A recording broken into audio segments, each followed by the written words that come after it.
Polisi ungkap motif pembunuhan terhadap seorang gadis muda, asal Sleman, Yogyakarta, yang dibunuh di dalam kos Kota Baru, Kota Jogja beberapa waktu silam. Motif tersebut terungkap saat Satreskrim Polresta Kota Jogja gelar rekonstruksi, yang terdapat kurang lebih 30 adegan di tempat kejadian perkara yakni di kos-kosan tersangka, 1 April 2024.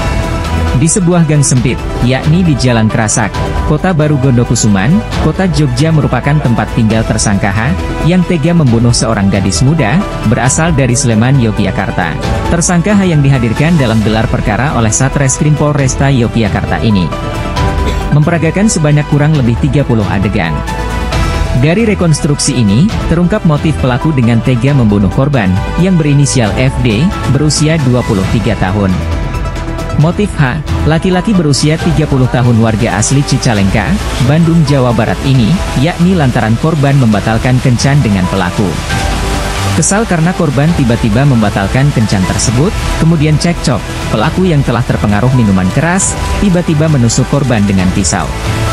Sebanyak 4 luka tusukan di leher, serta beberapa luka tusukan pada bagian tubuh lain korban. Berdasarkan hasil pemeriksaan, penyidik tidak menemukan tanda-tanda kekerasan seksual, atau pemerkosaan. Sebelumnya, pelaku dan korban kenal lewat medsos, kemudian melakukan janjian untuk kencan dan dibawa ke kamar kos pelaku. Atas perbuatannya, pelaku dikenakan pasal berlapis, dengan hukuman penjara maksimal hukuman mati.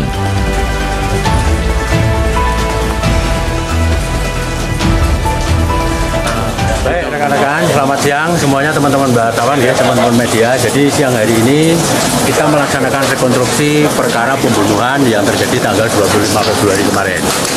Nah, jadi dalam rekonstruksi tadi itu kurang lebih ada 30-an adegan, kurang lebih ada 30-an adegan, mulai dari awal penjemputan korban, kemudian diajak ke kamar kos, kemudian di dalam kamar kos terjadi pertengkaran, kemudian terjadi penusukan menggunakan pisau milik tersangka, yaitu pisau gunung itu ditusuk di lehernya, kemudian di perutnya, di tangannya juga. Akhirnya tersangka bingung kok bisa sampai kejadian seperti itu. Kemudian tersangka memberesi semua barang-barang yang kena darah dibuang di tempat sampah ini sebanyak 2 kali.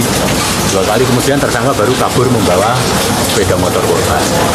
Demikian Pak, dalam rekonstruksi terungkap Pak, kenapa awal mula terjadinya cekcok? Terjadinya cekcok, jadi awalnya dia menggunakan suatu media sosial untuk kencan, tapi setelah sampai di kamar kos ternyata dibatalkan oleh korban, sehingga terjadi cekcok. Akhirnya marah lah. Awalnya kan korban ini minum arak dulu. Seperti itu.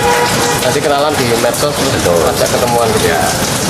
Sakit hati itu Pak atas perkataan korban berarti ya? Jadi karena pembatalan kencan tadi. Yeah. Ini baru kali itu ya datang ke. Baru kali itu. Ada lagi? Pada penambahan adegan Pak?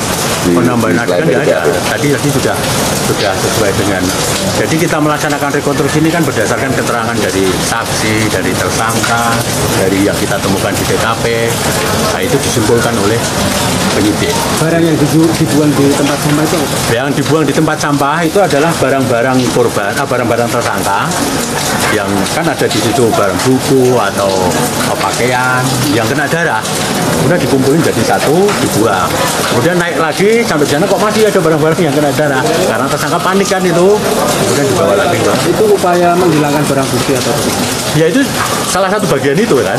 Karena dia membuang itu ke tempat sampah ini. Dibungkus.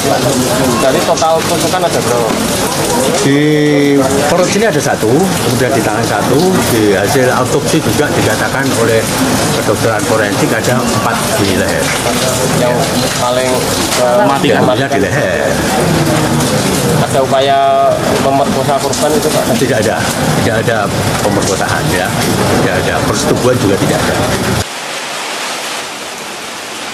Mengabarkan dari Kota Yogyakarta, Hari Irawan untuk Jogja Berkabar. Parah